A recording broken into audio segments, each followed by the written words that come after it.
안녕하세요. 피셔인베스트 피셔입니다. 하버드 대학교 레리 서머스 교수라는 이런 사람이 있는데 일본과 유럽의 경우 미국도 지금 마찬가지고요. 앞으로 한 세대 그러니까 30년 이상 국채 금리가 제로 금리 또는 마이너스 수준에서 머물 것이다. 자, 이렇게 말을 했습니다. 지금 뉴스 딱 보이시죠? 정말 그럴까 하면 국채 금리를 보면 우선 일본 국채 금리는 2016년부터 이미 마이너스로 갔다가 지금은 0.016%입니다. 거의 완전히 제로 금리죠. 그리고 독일 10년물 국채 금리도 보면 현재 마이너스예요. 0.564%입니다. 그리고 미국 10년물 국채 금리도 보시면 지금 0.536% 거의 제로에 근접했다. 이렇게 볼 수 있죠. 지금 보여드리는 국가들이 쓰는 이 통화가 기축통화입니다. 달러가 제1기축통화고 유로 엔화가 보조 기축통화로 이렇게 쓰이고 있는데요. 만약에 하버드대 레리 서머스 교수의 말처럼 앞으로 선진국 국채 제로 또는 마이너스 금리가 30년 정도 이어진다고 하면 우리의 투자 방향에 상당한 변화가 있어야 하거든요. 오늘은 이것에 대해서 이야기를 해드릴 건데요. 그런데 일단 경제에 관심이 적으신 경우 국채 금리에 대한 이야기를 들으시면 그래서 어떻게 된다는 거냐, 다른 나라 국채 금리가 과연 나랑 무슨 상관이 있냐, 이런 궁금증이 생기실 수밖에 없죠. 그래서 국채 금리에 따른 우리 투자 방향이 어떻게 달라져야 하는지 우선 우리가 가장 관심이 많은 부동산과 연관성부터 설명드려서 제가 흥미를 자극시켜 드리겠습니다. 그림은 우리나라 10년물 국채 금리입니다. 현재 1.297%고요. 이 말은 우리가 대한민국 정부에 10년 동안 돈을 빌려주면 매년 국가에서 1.297%만큼 이자를 우리한테 지급해주겠다, 이 뜻이죠. 그럼 여기서 우리가 딱 떠오르는 게 있습니다. 바로 대출 금리인데요. 자, 이전 영상에서도 한번 다뤄드리긴 했지만 일단 단기로 우리가 은행에 대출을 할 때 이 대출 금리는 코픽스 금리라고 해서 우리나라 시중 8개 은행의 자금 조달 금리라는 게 있는데 이것에 따라서 대출 금리가 결정이 됩니다. 그런데 우리가 부동산을 사거나 기업들이 투자 설비를 할 때 대출을 가장 많이 하지 단기 대출은 그렇게 많이는 안 하거든요. 자, 이때는 10년, 20년 이렇게 장기로 대출을 하게 되는데 영향이 큰 게 바로 국채 금리입니다. 왜냐하면 은행은 장기로 채권을 발행하죠. 그래서 자금을 조달하고 여기에 마진을 붙여서 우리한테 대출을 해주면 그러면 되기 때문에 국채 금리에 따라 장기 대출 금리가 결정된다. 제가 이렇게 설명을 드렸고요. 혹시 이 부분이 잘 이해가 안 되실 수도 있기 때문에 제가 지금 썸네일을 보여드릴 건데 이 영상에서 제가 아주 자세히 설명을 드려놨기 때문에 가서 확인을 해보시면 이해가 쉽게 되실 겁니다. 다시 본론으로 돌아오죠. 그럼 우리나라의 지금 대출 금리와 연관성이 높은 게 바로 우리나라 국채 금리라고 했는데 그럼 우리나라 국채 금리가 과연 선진국과 같이 움직이느냐 아니냐 이거죠. 답부터 드리면 우리나라의 경우에는 주요 선진국들과 수출 무역 의존도가 굉장히 높기 때문에 미국, 유럽, 일본 등의 국채 금리와 우리나라 국채 금리의 방향은 유사합니다. 이유를 조금 더 자세히 설명을 드리면 우선 주요 선진국들의 중앙은행이 돈을 풀어서 국채를 매입하게 되면 국채 가격은 오릅니다. 그러면은 국채 금리는 반대로 낮아지는 거죠. 그렇게 지금까지 선진국 국채 금리가 낮아진 이유죠. 돈을 풀어서 양적 완화를 했기 때문인데요. 이렇게 우리나라의 주요 수출 상대국인 선진국들이 양적 완화를 해서 화폐의 가치를 계속 낮추어 왔기 때문에 우리나라의 입장에서는 그냥 가만히 있으면 상대적으로 원화가 강세가 되고요. 그러면 우리나라 기업들이 생산하는 제품의 수출 경쟁력이 크게 낮아지는 거죠. 가격이 굉장히 높아지니까요. 그래서 우리나라도 열심히 기준금리를 낮추고 지급준비율을 낮췄죠. 그리고 또 정부도 국채를 발행해서 시중에 원화를 푼 거죠. 그렇게 되면 원화 가치가 절하되면서 환율을 방어할 수 있었던 겁니다. 그래서 미국이 우리나라를 환율 조작국으로 지정하고 난리가 났었죠. 그런데 우리나라도 살아야 되니까, 정확히 말하면 우리나라 수출 기업들도 살아야 되니까 우리도 나름 환율 방어를 해왔던 거죠. 그래서 하버드 레리 서머스 교수의 말처럼 정말 선진국 국채 금리가 앞으로 30년간 제로 금리 상태 또는 마이너스 금리가 이어진다면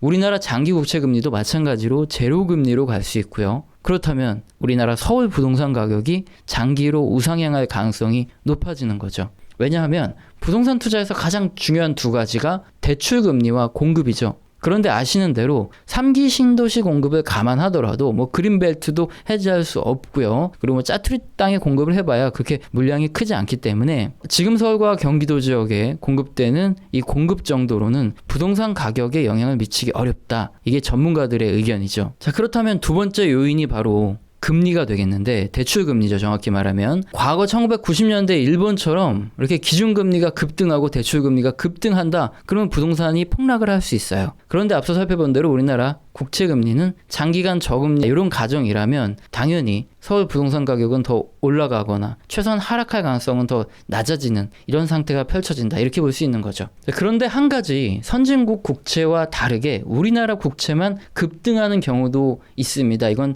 참고로 꼭 여러분이 부동산 투자를 하고 계신다면 꼭 알아두셔야 하는 경우죠. 물론 뭐 주식도 그렇고요. 바로 우리나라 경상수지가 크게 적자를 보이고 이게 지속되는 경우입니다. 경상수지가 뭐냐면 우리나라가 외국에 1년 동안 얼마의 달러를 벌어들이냐, 이것을 의미하고요. 그 경상수지의 항목 중에 영향을 가장 많이 주는 게 바로 무역수지입니다. 무역수지는 말 그대로 상품을 수출 수입하는 거죠. 예전에 필리핀의 국채금리가 낮았다가 갑자기 급등했던 사례가 있어요. 이게 뭐냐면 경상수지가 적자를 연속적으로 기록을 하면서 외인들이 자금이 이탈을 했기 때문이거든요. 이때 필리핀의 국채와 주식을 팔고 나가면서 국채금리가 급등했던 실제 사례가 있습니다. 우리나라의 경우에도 마찬가지입니다. 만약에 수출이 엄청나게 안 돼서 경상수지가 연속적으로 적자를 찍는 이런 상태가 벌어진다면 외국인들이 이탈하면서 국채 및 주식을 다 팔 가능성이 있고요. 그때는 국채금리가 급등할 가능성이 있기 때문에 당연히 뭐 대출금리도 따라서 급등을 하겠죠. 만약에 그런 상태가 벌어진다면 부동산 시장이나 주식시장 모두 주의를 해야 되겠죠. 그런데 아직까지는 우리나라 삼성전자의 경쟁력이 워낙에 높죠. 그래서 무역수지의 적자가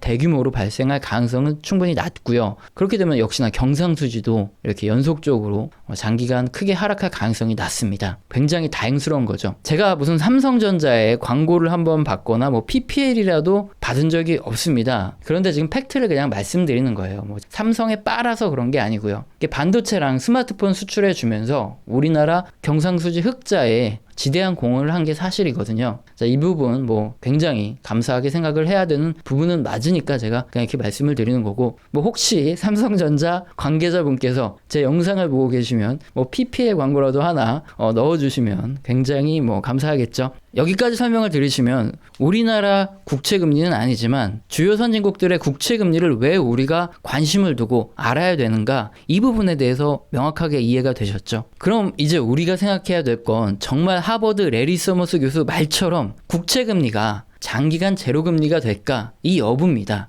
그럼 그에 앞서서 우리가 레리 서머스 선수의 전투력을 좀 보고 가야 되겠죠. 왜냐하면 닥터둠 루비니 형님 요분처럼 이분은 맨날 뭐 세계 경제가 폭락한다 얘기를 하니까 완전 고장난 시계죠. 한 번은 맞추는 거죠. 그러니까 전투력이 뭐 거의 제로예요. 이분이 뭐 내년에 경제 폭락한다 그래서 뭐 크게 관심을 둘 필요는 없죠. 그런데 이 레리 서머스 형도 약간은 좀 비관론을 펼치긴 한데 루비니 형보다는 조금 확실히 덜하고 주관도 굉장히 강해요. 지난 2019년 8월 23일 뉴스 기사거든요. 자, 이걸 함께 읽어보면 서머스는 트위터를 통해서 금리가 제로 수준에 벗어날 기미가 보이지 않는다. 유럽, 일본에서는 제로는 물론 마이너스 금리가 고착화될 것이다. 이런 시장의 기대가 팽배하다. 그리고 미국도 마찬가지로 한 차례 침체만 오면 역시나 유럽과 일본처럼 마이너스 금리 상황에 빠질 것이다. 이렇게 얘기를 했죠. 그리고 나서 2019년 10월 14일, 그러니까 코로나가 폭락이 오기 한 3개월 전에 또 CNBC에 출연해서 이렇게 말했습니다. 미국 경제에 큰 변화가 없다면 제로 금리에 머물 가능성은 없지만 단 한 번의 침체만 오더라도 제로 금리 또는 그 이하 수준까지 떨어질 수 있다. 이렇게 2019년 10월에 얘기를 했고, 미국의 경기 침체 가능성에 대해서 2020년에 확률은 50% 미시지만 그 이후에 몇 년 동안 오를 거다 이렇게 점을 쳤는데, 그리고 나서 2020년 실제 코로나로 침체가 왔고 역시 미국의 제로금리 상태가 됐죠. 레리 서머스 이 형, 루비니 형과 좀 다르게 굉장히 그래도 좀 논리도 있고 잘 맞추죠. 그래서 뭐 저도 메일 한 통 보내서 제가 주식 물려있는 종목 어떻게 해야 되는지 좀 물어보고 싶은 그런데요. 자, 그런데 레리 서머스 교수의 장기 저금리 예측의 근거는 뭘까요? 바로 유동성 함정을 말합니다. 유동성 함정은 뭐냐면 이미 제로금리 수준으로 거의 떨어진 상태에서는 중앙은행이 아무리 경기를 살리려 돈을 풀어도 불확실한 경기 전망 때문에 우리 같은 가게 그리고 기업이 소비를 줄이고 투자를 줄이기 때문에 경기가 살아날 수 없다는 겁니다. 문제는 이때는 다른 대안이 없다고 생각하고 중앙은행들이 더 강하게 돈을 마구마구 풀어서 경제를 살리려고 하는데, 이렇게 되면 금리만 싸지고 이 돈들이 부동산 등 자산 가격만 상승시킨다. 이렇게 레리 서머스 교수가 주장하고 있죠. 그래서 제가 초반에 이 부동산에 대해서 설명을 좀 드렸던 건데요. 그럼 앞으로 우리한테 중요한 건 미국의 가계, 기업들이 정말 소비를 줄이고 투자를 줄이냐, 그렇게 해서 유동성 함정에 빠지게 되느냐, 이 문제를 살펴봐야 하는데요. 일단 현재 코로나19로 경기가 침체된 이유라서 그 다음에 V자 반등을 하고 있는 상태죠. 그리고 역시나 대출 프로그램을 포함해서 정부의 재정 정책이 확 나왔기 때문에 최근에 발표되는 소비 심리 아니면 리테일 판매, 이런 소비 판매 지표는 굉장히 양호하게 잘 상승하고 있습니다. 그리고 기업이 정말로 투자를 하는지 안 하는지 이걸 알 수 있는 자본재 신규 주문 같은 이런 지표들도 현재는 분명히 증가를 하고 있습니다. 그러면 레리 서머스 교수의 예측이 틀렸냐? 그건 아닙니다. 지금 경제학자들 사이에서도, 물론 미 연준에서도 마찬가지고요. 이런 경제 지표에 대해서 코로나 폭락 이후에 일시적인 돈풀기에 따른 경기의 회복이다, 아니다, 이제 완전히 회복되고 있다, 이런 논란이 정말 뜨겁습니다. 사실 저도 이 영상을 준비하면서 여러분께 경기 회복 여부에 대해서 확실한 명확한 답을 드리기 위해서 이번 7월 29일이죠. 미 연준 회의에 주목을 하고 있었는데, 정말 아쉽지만 미 연준 회의에서도 미국의 경기가 개선되고 있는 건 사실인데, 이게 현금 지급 및 재정 정책 등에 의한 영향인지 여부가 자기들도 불확실하다. 하지만 당장은 좋지 않게 보고 있다, 이런 의견을 냈습니다. 그래서 기준금리도 동결하고 대출 프로그램도 유지하고 국채 및 MBS도 매입을 지속하기로 밝혔습니다. 이게 7월 29일에 나온 얘기죠. 그러니까 연준에서도 확실하지 않다는 겁니다. 그래서 시원하게 확답을 드리고 싶은데 어쩔 수 없이 경제 지표를 좀 더 보고 결정을 하겠다, 이런 얘기를 한 거죠. 일단은 경제 지표를 좀 더 보면서 좀 답을 드려야 될 것 같은데, 그래도 실망을 하지 않으셔도 되는 게, 제가 그거만 준비해 왔겠습니까? 과거 역사를 보면서 향후 국채 전망을 해보도록 하겠습니다. 미국보다 더 먼저 양적 완화를 실행했던 나라의 케이스를 보면 되겠죠. 바로 미국보다 10년 앞서서 양적 완화를 실행했던 일본의 케이스를 먼저 보겠습니다. 일본은 MMT, 그러니까 현대 화폐 이론의 시험장이다, 이렇게 제가 한번 말씀을 드렸는데, 이게 왜냐하면 일본은 1990년대 이후 버블이 붕괴했죠. 그래서 일본 중앙은행은 경기를 부양하려고 그림처럼 계속 금리를 인하했고요. 01년도, 그러니까 2001년에 이미 먼저 제로 금리에 도달을 했습니다. 그럼에도 불구하고 일본 경제가 회복을 했나요? 못했죠. 그러니까 일본 중앙은행은 이제 금리를 더 낮출 수 없다. 그러니까 이제 국채를 무제한 매입해서 돈을 푸는 무제한 양적 완화를 벌써 01년도부터 실행을 합니다. 그때 일본 중앙은행은 소비자 물가지수가 그냥 전년 대비 그대로만 유지하는, 더 떨어지지만 않는 0% 정도만 나올 때까지 양적 완화를 지속하기로 결정을 했고, 2006년 3월 9일에 0%를 돌파했기 때문에 그때 양적 완화가 일단 종료가 됐는데요. 01년 양적 완화는 성공했다는 평가가 있어요. 그런데 확실히 일본이 양적 완화를 해서 경기가 회복된 건지, 아니면은 모두 알고 있지만 02년부터 글로벌 경기가 다 회복을 했죠. 그래서 동반해서 일본의 경기도 회복되고 국채 금리도 상승한 건지는 이거는 명확하진 않습니다. 어쨌든 그림과 같이 2003년 이후 양적 완화를 했고 일본의 10년물 국채 금리는 어쨌든 상승을 합니다. 우선 여기까지만 보시면 그럼 미국 국채 금리도 상승하겠네, 이런 생각이 드실지도 모르지만, 그 다음 2013년 이후 시작된 양적 완화에는 양상이 완전히 바뀝니다. 2013년 시작된 일본의 양적 완화를 아베노믹스라고 부르죠. 매년 거의 80조 엔씩 일본 중앙은행이 장기 국채를 계속 매수하기로 약속을 했고, 최근까지도 기준금리를 제로금리로 유지하고 국채 매입을 지속해오고 있습니다. 그런데 2010년의 경우를 그대로 대입해 본다면, 이렇게 중앙은행이 양적 완화를 하는 사이에 경기가 회복되고 증시가 오르고 이렇게 되면 10년물 국채 금리가 올랐어야 되는데, 그림을 보시면 일본의 국채 금리는 2013년보다 더 떨어졌고요. 최근에는 마이너스로 갔다가 지금 현재 간신히 제로 금리 수준에 머물고 있습니다. 그런데 분명 2013년 이후 니케이 지수도 보시면 올랐고 일본 경기도 회복을 하고 있죠. 대체 2001년과 다른 2013년에는 무슨 일 때문에 이렇게 일본 국채 금리가 경기 회복 과정에서도 마이너스로 이렇게 내려왔을까요? 가장 큰 이유는 역시 레리 서머스 교수의 말처럼 일본이 유동성 함정에 빠져 있기 때문에 돈이 돌지 않아서 그렇습니다. 일본 가계와 기업들은 또 경기가 나빠질 것을 우려해서 돈을 벌면 대출 받고 투자하고 소비를 하는 게 아니라 저축을 계속했죠. 그래서 보험을 가입하거나 아니면 저축을 했는데, 그러면 은행이나 아니면 보험사나 이런 애들은 일본의 국채를 매입을 합니다. 그러니까 일본의 국채가 계속 지네 국민들한테 많이 들어가고 정부에서는 뭐 마음 놓고 국채를 계속 찍어내고 있는 거고요. 이게 해외로 계속 넘어가게 되면은 국채 금리가 급등하고 문제가 되겠지만 국민들이 계속 저축을 하니까 일본 정부는 계속 일본 국채를 찍어낼 수 있는 겁니다. 그리고 일본 은행도 바보가 아니죠. 결국에는 일본 국채를 사는 거는 일정 부분만 사고 나머지는 또 해외로 투자를 하기 시작했는데요. 그 결과 일본의 자본 수지가 엄청나게 늘어났죠.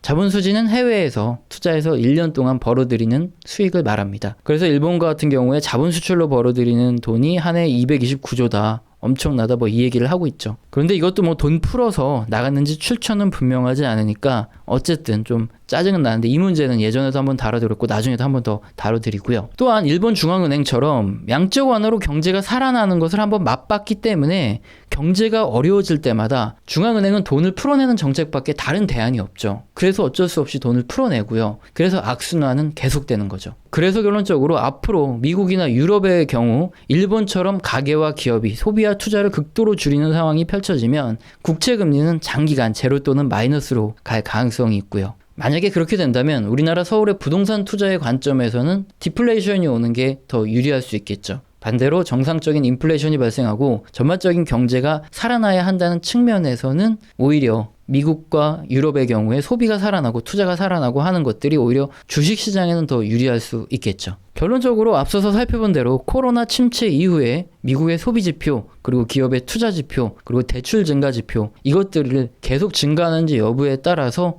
앞으로 인플레이션이 올 것인지 디플레이션이 올 것인지 이게 결정되고요. 정말 아쉽지만 미국의 디플레이션이 지속될지 아니면은 인플레이션으로 다시 소비와 투자 대출이 증가할지 이거는 아직 명확하게 말씀드리기 힘듭니다. 그래서 한 몇 달간 지표를 좀 더 보면서 결론을 내드리도록 하겠습니다. 근데 분명한 것은 지금 미국의 소비 그리고 기업의 투자가 살아나고 있고요. 자, 이 흐름이 계속된다면 국채 금리는 상승할 수 있으니까 채권에 투자를 할 경우에도 너무 장기 국채에 투자를 하시면 안 되는 거죠. 그래서 뭐 TLT라든가 EDV 같은 경우에는 예를 들어서 우리가 채권의 비중을 40% 둔다 그러면 한 10% 정도 투자를 하고 나머지는 중기, 단기 국채를 같이 매수하는 이런 전략을 통해서 그렇게 투자를 해야 되겠고 부동산 같은 경우에도 마찬가지로 급등하게 되면은 부동산이 폭락하지만 그렇다고 해서 국채 금리가 급등할 가능성은 높진 않아요. 그래서 아직까지는 뭐 부동산 시장에서도 국채금리 급등을 우려해서 뭐 부동산이 급락할 거다 이렇게 보기는 조금은 힘들 수 있다는 거 이게 또 관점이 되겠네요. 자, 이 정도면 결론을 어느 정도 드린 거고 앞으로 경제 지표를 보면서 좀 더 보완을 해드린다 이렇게 될 수 있겠죠. 오늘 영상도 마음에 드셨다면 구독과 좋아요는 꼭 눌러주시고요. 지속적으로 시청하시면서 답을 찾아보시기 바랍니다. 감사합니다.